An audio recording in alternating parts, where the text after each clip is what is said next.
Всем йоу! Сегодня я бы хотел вам показать жилье, в котором мы живем здесь, в Португалии, в Лиссабоне. Ну как в Лиссабоне, в пригороде Лиссабона. И мы снимаем здесь комнату в частном доме.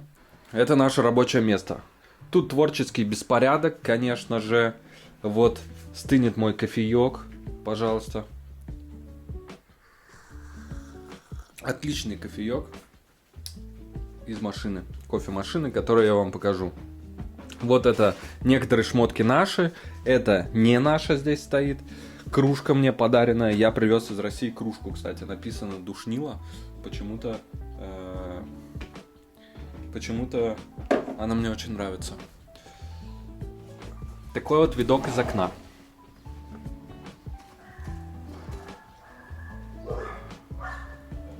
Постоянный лай собак. Мы живем в этом пригороде, и здесь постоянно просто лают собаки круглосуточно. Одна начинает, и все повторяют за ней. И вот то, что вы сейчас слышали, это даже не 1/10 того, что может здесь происходить даже ночью. Итак, это вот вся наша комната, в принципе. Небольшое рабочее место, кровать, которая просто не убрана. У них нет одеяла нормальных. По крайней мере, вот здесь мы когда попросили одеяло, нам дали вот одно и такое. Ну, это плед какой-то просто. А вот этим, как бы мы покрывались, когда было еще жарко, окей. Но сейчас здесь средняя температура градусов, наверное, 10-15, прохладненько.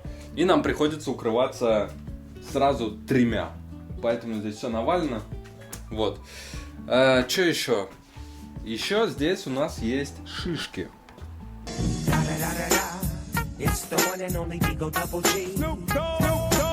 Но не те шишки, о которых вы подумали, а сосновые, наверное, шишки. Я не знаю, я никогда такой здоровой шишки в жизни не видел. Когда мы гуляли, Геля ее взяла и принесла сюда. А вот еще какая-то шишка с красными зернами внутри. Я даже не знаю, что это за растение. Вот, они прям реально красные. Смотрите. Ну, есть я их, конечно, не буду. Это всякие мои документы. И вот примерно в это превратился мой паспорт за время нахождения в таком влажном климате. Я его изредка переворачиваю. Он лежал вот так, поэтому оттопырилась вот эта верхняя часть. Но когда я его переворачиваю, то оттопыривается и другая часть таким же образом, поэтому, ну, это трэш. Это все происходит из-за того, что здесь огромная, сильная, просто космическая влажность. У меня нет гигрометра, чтобы ее замерить, но вот это само по себе не происходит. Он на ощупь прямо такой мокрый весь. Поэтому кладем его. Документы все мокрые, там таблетки впитывают влажность, влагу из воздуха, и они становятся такими рассыпчатыми. Вот я сейчас трогаю эту наволочку, она вроде как сухая, но она на самом деле такая мокрая. Вот, раковина, которая хреново прикреплена, она вот так вот болтается, под ней тоже плесень, соответственно, все капает вот сюда.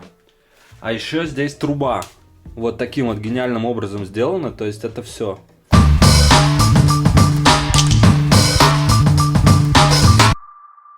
Каждое утро в нашем заведении начинается с этого, блядь. С того, спасибо тому гениальному человеку, который придумал ебать вот эту конструкцию, потому что кран, мы видим, не дотягивается до середины чаши, все это проливается нахуй, когда руки моем, блядь. Вот здесь под этой всей хуйней плесень, интересно, вот это можно. Вот. Это все протекает сюда вниз, более того, блядь, вот эта вот труба. У нее просто гениальная конструкция, блядь, просто труба вставляется в дырку, блядь, из этой дырки мыло, блядь, с водой расхуяривается по всей ванной, блядь, и тут нихуя не сохнет, потому что здесь высокая влажность, это заебало, блядь, сука. Я себя чувствую какой-то техничкой, блядь, бабкой с тряпками, блядь, вот одна, вот вторая, блядь, для пола. Понимаете, и ее никак не вставить. Мы разговаривали с хозяевами, ну, видимо, как-то живут нормально. Короче, сливают воду и нормально. Итак, это была наша комната. Мы здесь тусуемся. В принципе, все свободное время мы проводим здесь. И мне она даже немного полюбилась. Есть вот кондиционер, который мы стараемся не включать, потому что от него сильно воняет. Здесь, пожалуйста, что у нас? Кладовочка. Такая кладовочка. Есть обогреватель, но вроде пока не так холодно, чтобы им пользоваться. Вот. Подпишись. Так, вот по такой штурмовой лестнице приходится спускаться каждый день. Раз по 10 за день, наверное, я наматываю. Вот это второй этаж, это все хозяйские, в принципе, покои. Вот там комната владельцев, там ванная владельцев. Мы туда смотреть не пойдем, но посмотрим здесь, вот что доступно в общем как бы пространстве. Вот прекрасный бюст, смотрите. Я уж не знаю, чей, я не спрашивал, это женщины или нет. Это замечательная пара мужчины и девушки. Нас приютила. Ну как приютила? Мы платим 400 евро в месяц за эту комнату. Мы платим 400, потому что это плюс 100 за еще одного человека. Вообще эта комната рассчитана на одного. Но я сказал, что мы едем с девушкой, и поэтому нас просили доплатить еще 100. Получается в общей сложности 400. А вот там, смотрите, кто это? Кто это такой? Кто это? Это Флоки. Это прикольный кот, красивый, такой необычный. Мне очень нравится. Такой весь взгляд у него всегда озорной. А это гостиная. Холл, гостиная, как хотите назовите. Здесь в основном тусуются наши лендлорды. Зовут Мажо и Жозе. Мужчина Жозе, девушка Мажо, женщина. И они обычно сидят, там лежат, смотрят киношки какие-нибудь. Вот. Тусируют здесь. В общем-то, такой прекрасный садик есть. Там сейчас дождь. Что у нас здесь? Здесь бар. Здесь бар, это далеко не вся коллекция барная. Вот, но оно внушительное. Внушительное. Не как у Хованского, конечно, где там все просто алкашки заставлено. Ну вот у нас и появился стакан при помощи магии монтажа. Чудеса происходят. Ну, нормально. Вот это, видимо, пустые бутылки уже. Это камин, который вроде как и рабочий, но его никогда не включают. Потому что пожароопасно, наверное. Я не знаю почему. Ну, я бы тоже не включал камин, скорее всего. А может, включал бы, если бы такой был. Короче, здесь мы почти не находимся. Геля очень любит эту комнату, но мне приятнее в своей. Да, Флоки? Вот это то, что коллекционируют наши владельцы квартиры. Это утюги. Утюги такие чугунные от их бабушек, прабабушек. Если кто не знает, тут вот эта штука верхняя открывается, туда насыпается уголь, который краснющий. И вот за счет тяги отсюда сзади и выхода спереди дыма он поддерживается в горящем состоянии, нагревается весь корпус и потом можно гладить. Еще один туалет. Сюда нужно ходить в душ, потому что другого душа нет. Ну это типа, это вроде как наш душ. Вот. Какие-то пылесборники милые. Пыли нормально так. Святая святых, просто каморка с продуктами.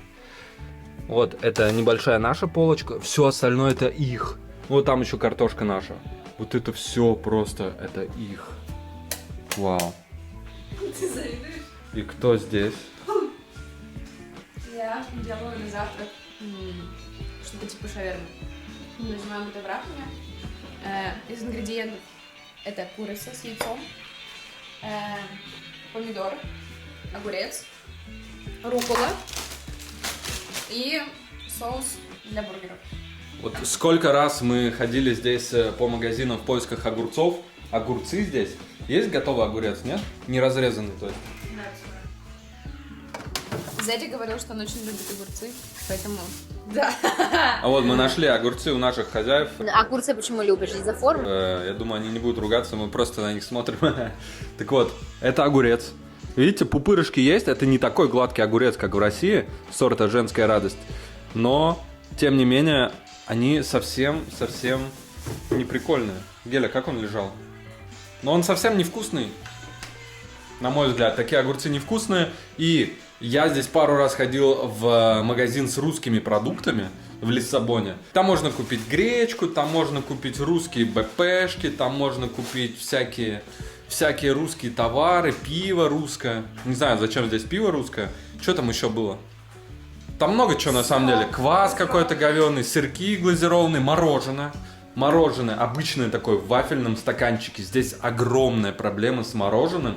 Здесь оно либо супер-мега переслащенное какое-то химозно говно такое красочное с кучей красителей, либо брикеты по килограмму и все. А я хочу просто в стаканчике, просто взял, поел и все. О русском магазине в Лиссабоне стоит рассказать подробнее. На самом деле это не русский магазин, а скорее украинский, поскольку и большинство товаров украинские, и работники, а точнее работницы в основном украинки.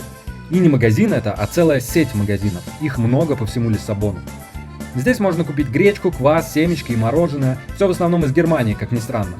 Даже на этикетках товаров бренда «Моя семья» написан немецкий адрес производства и надписи продублированы на немецкий. Что же касается зелени, огурцов, квашеной капусты или копченой рыбы, то такая продукция, я думаю, делается на месте в самой Португалии. То есть, еще раз. Здесь есть специальные производственные мощности в Европе, ориентированные на русскоязычное население. Что ж, сейчас это актуально. Там из овощей продаются огурцы. Наши небольшие, с пупырышками, хрустящие, вкусные, офигенные огурцы. Как тебе вообще кухня? Что ты чувствуешь, когда ты одна здесь готовишь, когда нет народу? Классно, уютно, мне очень нравится, особенно, что здесь куча всяких классных баночек, формочек, куда можно все упаковать. Видно, что на кухне, у кухни есть душа, в общем, в нее вкладывали душу. Вот. Можно рассказать про наш задний двор? Что? Хочешь рассказать про задний двор? Вот сейчас, почему мы записываем сейчас? Потому что сейчас супер-мега редкий случай, когда дома никого нет. Ушел и сын их, Зема, на учебу, и Жозе с Мажо. Такое случается крайне-крайне редко. Обычно вечером, вот Геле что не нравится, это то, что здесь на кухне всегда куча народу. Здесь вот эти все комфорки заняты, здесь все что-то кто-то где-то режет, да? Куча места посуды, нету.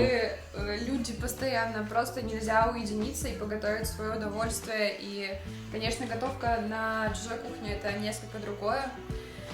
Не всегда острые ножи, не всегда знаешь, где что лежит, вот, но в целом мне очень нравится этот дом и эта кухня. Я не сказал, что у нас здесь полочка, отгадайте, какая из этих наша. Очевидно, та, которая полупустая. Вот это наша полка. Еще наш вот этот контейнер. Я обожаю помидоры, здесь помидоры. Задний двор. Геля очень хотела продемонстрировать задний двор. Давайте проверим. Итак, сегодня был ливень. Достаточно сильный. С утра. И видите, до сих пор все капает, но это уже с крыши капает. То есть дождь прошел, а вот таким образом выглядит то, что называется backyard. Давайте мы пройдем вот сюда, под крышу. Здесь старая стиралка, я не знаю, она работает или нет, скорее всего нет. Мангал, на котором владелец достаточно часто делает гриль. Запекает рыбу, он любит там, курочку, ну, что угодно. Вот, то есть мангал рабочий. Здесь у него небольшой сад, если это можно так назвать. С другой стороны тоже сад. И чил. Будь здоров. И чиллаут зона. Здесь можно классно зачилить, но когда, конечно, не мокро. Бассейн. Когда вы зачилили, но все-таки хочется мокро. А на улице не мокро. Вот бассейн. Я думаю, что это вообще? А что это такое? Оу, щи. Вот здесь можно акваэробикой заниматься в этом бассейне. Здесь сушится белье сейчас под навесом. Оно вообще ни хера на самом деле не сушится. Оно до сих пор мокрое, хотя висит уже несколько дней, потому что супер большая влажность. Но это лучше, чем в комнате сушить. Этот стол летом, когда не дождливо, разворачивается вот так на 90 градусов, ставится здесь, и здесь проводятся всякие вечера, скажем так. Вечера, где мы угощали, например, российской едой, русской едой. Мы готовили борщ, мы готовили котлеты с гречкой. Do you like борщ? From Russia. Yes. Very much. I think you translate to English. No. No. You like it? Fish for us. Yes, I like it. It's It's the first time, but I like it. Yeah. You fry it. Yeah. It's Already lovely. finished it. Yeah. You like it? Like it a lot. Yeah. I like But you have more? Yeah, as always. Yes, I do. There. Oh. I think you're gonna say no. Вот, приходили гости, все это ели. Даже сказали, что вкусно якобы. Я верю на слово. Сейчас здесь почти каждый день дождь. Сейчас конец ноября. Говорят, что в январе ситуация быстро меняется в обратную сторону. И в феврале уже тепло, солнечно, не дождливо. Так, давайте покажем, что на этом выходе. Что на этом выходе у нас? Качель. Вот видите тот тент, где сушится белье? То есть здесь такая просто перегородка. И качель. Вот это продолжение сада. Бам-бам-бам. И вот если туда пойти, здесь прям совсем сад-сад. Капуста какая-то. Клубничка растет. Еще что-то. Ну, клубничка красивая, да? Прям хочется сорвать и съесть, но пусть растет. Это мое любимое место здесь. Вот стоят мои капсулы. Это капсулы наших хозяев квартиры, дома. Это стоят мои капсулы, я загружаю сюда, получаю кофеек. Изумительно, моментально, вкусно, бодряще. Такой, в общем-то, дом. Мне очень нравится. Мне кажется, что здесь супер-мега уютно. Мы уже здесь 2 месяца ровно. И немного подустали от того, что живем еще плюс с 3 людьми, плюс постоянные гости, плюс постоянно они любят разговаривать много о всяком.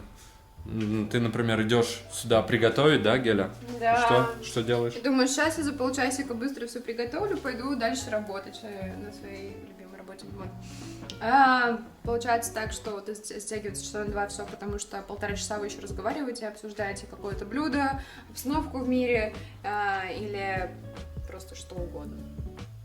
Вообще говорят, лучший враг хорошего, поэтому я вот Геле несколько раз говорил, что, возможно, мы, будучи в Аргентине, будем еще добрым словом вспоминать это место, говорить, блин, а там, ну да, надо было мириться с людьми еще другими, ну там хоть то-то, то-то. Я не знаю, о чем будем говорить, да? Я думаю, что все будет гораздо лучше, когда мы станем уже одни. Ну, кухня такой точно не будет. Вот увидите в новом видео из Аргентины, как Геля будет материться на ту кухню. Не буду. Я говорю то, что поначалу мне все очень нравилось, я была очень рада, а потом я начала замечать какие-то вещи, которые мне противны. Например, я для начала, еще изначально я ходила без тапок, вот, и все липло к моим ногам. Я думала, ладно, ничего страшного, надо просто будет помочь с уборкой. Я помогла с уборкой, но это не совсем сработало. И у нас протекает раковина, у нас воняет канализацией, и, блин, я, если честно, просто очень многим брезгую. В основном мои перемещения в этом доме это поход отсюда, из моей комнаты, до кухни за кофе. Я не могу полностью согласиться с Гелей. Все-таки дом очень уютный, чистый, хозяева невероятно приветливы, кухня отлично обставлена, и еще и кот классный есть. Кстати, первое время мне здесь было непривычно открывать вот эту вот дверцу под мойкой и не видеть здесь того, к чему мы привыкли. Не видеть здесь мусорного ведра.